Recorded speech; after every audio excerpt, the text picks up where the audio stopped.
Oke Wak, jadi kisah horor kali ini datang dari wawa aku yang bernama Dena dari Jawa Barat. Halo Dena. Nah jadi Wak, kejadian yang ingin Dena ceritakan ini adalah kejadian yang dia alami di tahun 2018 lalu waktu dia ini baru mulai berkuliah di salah satu universitas yang berada di kota Z lah kita sebut ya. Nah saat menjadi mahasiswa baru Wak, Dena ini sebenarnya memiliki satu teman yang dia kenal melalui sosial media. Kita sebut aja kawan sosmednya ini Sheila. Kebetulan pula Wak, Sheila ini juga mahasiswa baru di kampus yang sama dengan si Dena. Dena ini memang dasarnya tinggal di kota Z, sementara si Sheila ini tinggal di luar kota Z di sama-sama Jawa Barat tapi. Nah saat itu Wak, karena akan diadakan ospek bagi mahasiswa baru di kampus, otomatis kan mahasiswa dari luar kota pun jadi sibuk lah kan mencari kosan di dekat area kampus sana tuh. Termasuk si Sheila Wak. Nah karena memiliki kenalan di kota Z tempat dia kuliah, akhirnya Sheila meminta bantuannya si Dena untuk dicarikan kosan nih yang dekat sama kampus. Karena mereka sudah saling kenal baik walaupun cuma online aja, ditambah Dena ini juga orang asli kota Z, akhirnya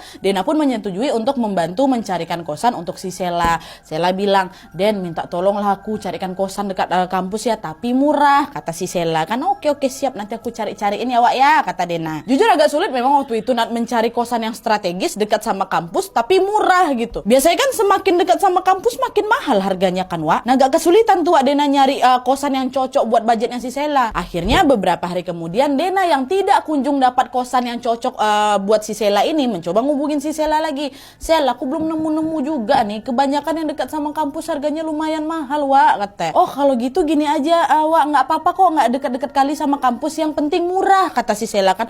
"Oh boleh, nggak apa-apa kayak gitu ya. Ya udahlah, nanti coba aku bantu. Nanti coba aku cari lagi. Nanti aku dibantu sama kawan aku namanya si Devi ya Wak ya." "Iya ya Wak, tolong Wak ya, makasih," kata si Sheila kan. Dah lah tuh. Nah dari si Devi kawannya si Dena tadi Wak, Dena mendapatkan informasi kalau Wak ada kok kosan yang sesuai sama budget Sheila kawanku itu. Lokasinya memang nggak terlalu jauh dari kampus, tapi lingkungannya agak sepi Wak. Walaupun siang hari ya sepi di sana. Kayak mana katanya. Nah tapi Wak, sebelumnya si Dena ini juga udah pernah dapat kosan-kosan yang murah. Tapi kan kalau kosan harga murah kebanyakan fasilitasnya minim ya kan Wak. Kamarnya sempit kayak gitu. Tapi kata Devi Wak, di sini kosan ini memang di lingkungan sepi Wak, tapi harganya murah. Fasilitasnya juga lumayan lengkap. Kamarnya luas pula. Mau tengok nggak kau katanya. "Boleh lah, coba aku tengok dulu. Antarkan aku ke sana ya Devi," kata si Dena. Nah adalah tuh akhirnya Dena sama si Devi ini pun langsung lah pergi ke kosan itu. Kosan ini beralamat di, kita sebut aja lah, Jalan Flamboyan ya. Nah menurut Dena Wak, Jalan Flamboyan itu memang daerah yang dominan kosan, tapi agak jauh dari kampus. Kalau jalan kaki, kalau naik kendaraan dekat Wak. Dan daerah menuju ke Jalan Flamboyan ini Wak sebenarnya juga cukup menantang kata Dena. Sebelum masuk ke jalan itu Nadia ya, kami tuh harus melewati semacam kayak asrama TNI gitulah, tapi kosong. Gak usah lah lewat malam hari, siang hari aja agak mencekam di sana. Nanti setelah lewat asrama kosong itu kita pun diharuskan melewati kebun, terus ada deretan-deretan pohon bambu gitulah. Kan lumayan kayak gimana gitu kan Wak. Nah adalah tuh singkat cerita sampailah si Dena sama si Devi itu di kosan yang mau dituju nih dekat Jalan Flamboyan tuh. Dan kita sebut aja nama kosan ini Kos Berwarna.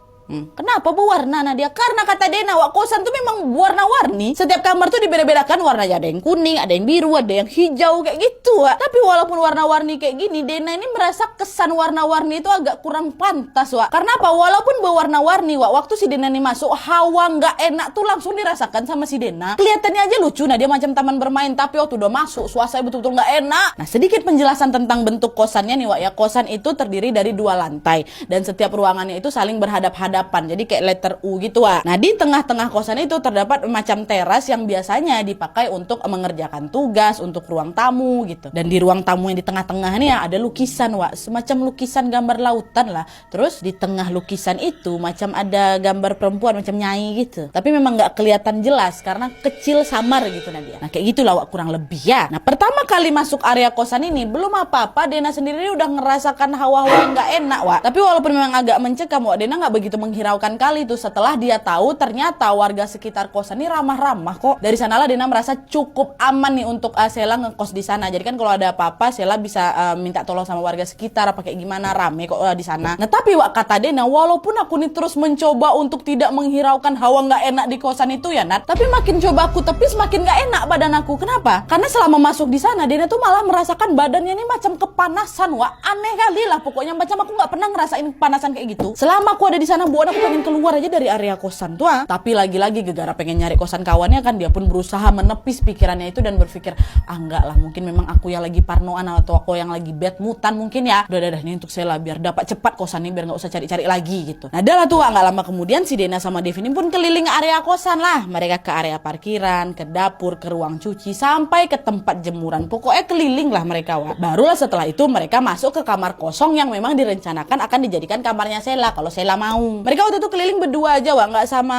penjaga kosan. Memang kayak dibuka gitu lah. Mungkin juga si Devi ini udah tahu kalau kamar itu yang kosong ya kan. Nah pas masuk ke calon kamarnya si Sheila ini, ternyata Sheila ke bagian kamar warna kuning bersebelahan sama area parkiran. Setelah pintu dibuka, mereka masuk, mereka lihatlah area kamar. Kata si Dena, kamarnya bisa dibilang biasa aja, bahkan terkesan pengap walaupun lumayan luas. Cat-catnya juga udah lama, tapi fasilitasnya lumayan lengkap. Ada TV-nya, ada meja rias, ada kasur, kamar mandi dalam pula. Waktu nengok itu kan dalam hati si Dena nih pikir, bisa betah nggak ya anak ini di sini? Nggak enak suasana pengap ini. Tapi ini pula yang masuk budget si Sheila nih lah.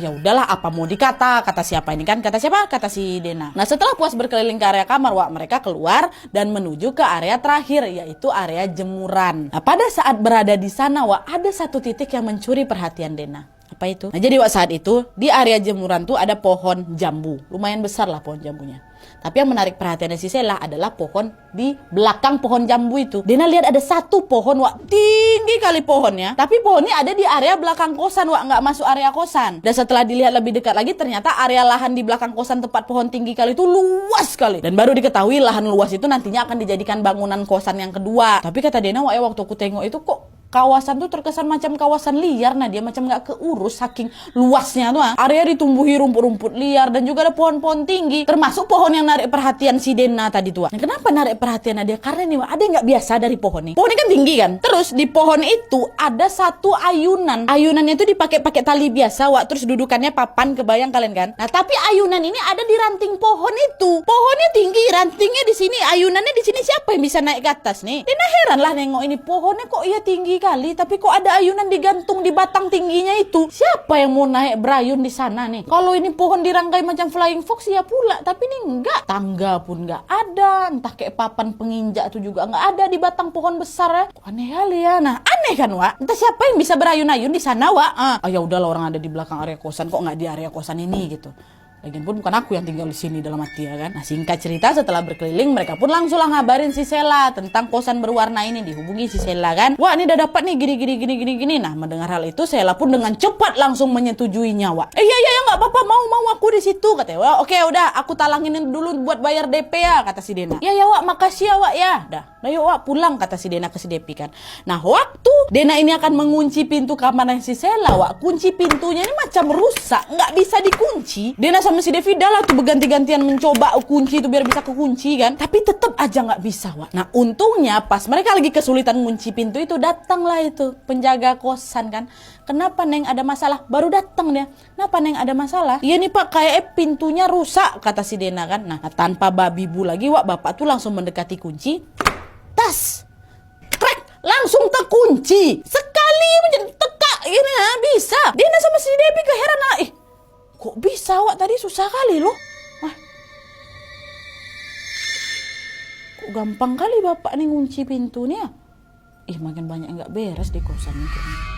Nggak, perasaan aku aja, kata si Dena. Nah penjaga kosan itu baru itulah nyamperin mereka. Dari tadi mereka keliling share berdua aja. Ini ada nggak beres juga dia sama penjaga kosannya. Nanti kalian dengar ya. Nah terus beberapa hari kemudian, tepatnya di hari Jumat 3 hari sebelum ospek dimulai, Sheila ini pun datanglah ke kota Z dan langsung menuju ke kosan berwarna nih, kosan barunya. Nah Sheila yang diantar sama keluarganya pun tiba di sana setelah Jumatan. Waktu itu si Dena juga datang nih ke kosan buat nyambut kawan barunya nih, walaupun udah lama kenal kan, tapi kan selama ini cuma secara online aja, belum pernah ketemu langsung ya kan. Nah datang dari sana. Nah setelah bertemu, Dena mengatakan kalau Sheila ini orangnya baik kali. Nah dia ramah, dia keluarganya juga nggak kalah baik. Mereka juga tidak lupa berterima kasih sama Dena karena sudah membantu si Dena nyariin kosan buat anaknya mereka si Sheila. Nah setelah berkenalan dan mengantarkan anaknya, keluarganya si Sheila ini pun kembali lagi ke kota asalnya karena memang nggak terlalu jauh, jadi bisa pulang pergi. Nah masih di hari yang sama, waktu itu sekitar jam 3:30 sore, Dena ini masih ngebantu si Sheila beres-beres kamar kosan yang baru ini. Dan sebenarnya dalam hatinya si si Dena ini. Dena ngomong, aduh, sumpah aku nggak tega kali ngeliat si Sela nih ngekos di sini. Tapi di sisi lain aku juga nggak enak sama si Depi. Nah, dia udah bantu nyariin kosan ini. Apalah daya aku ya Nadia, ya kebanyakan kosan yang aku cari ini nggak ada yang pas sama si Sela. Cuma pilihan si Depo ini aja lah yang si Depi ini aja lah yang langsung di ACC sama si Sela. Cuman ya gitu, kondisinya kayak gini aja, biasa aja. Terus pengap gitu, aku nggak sukanya. Dan nih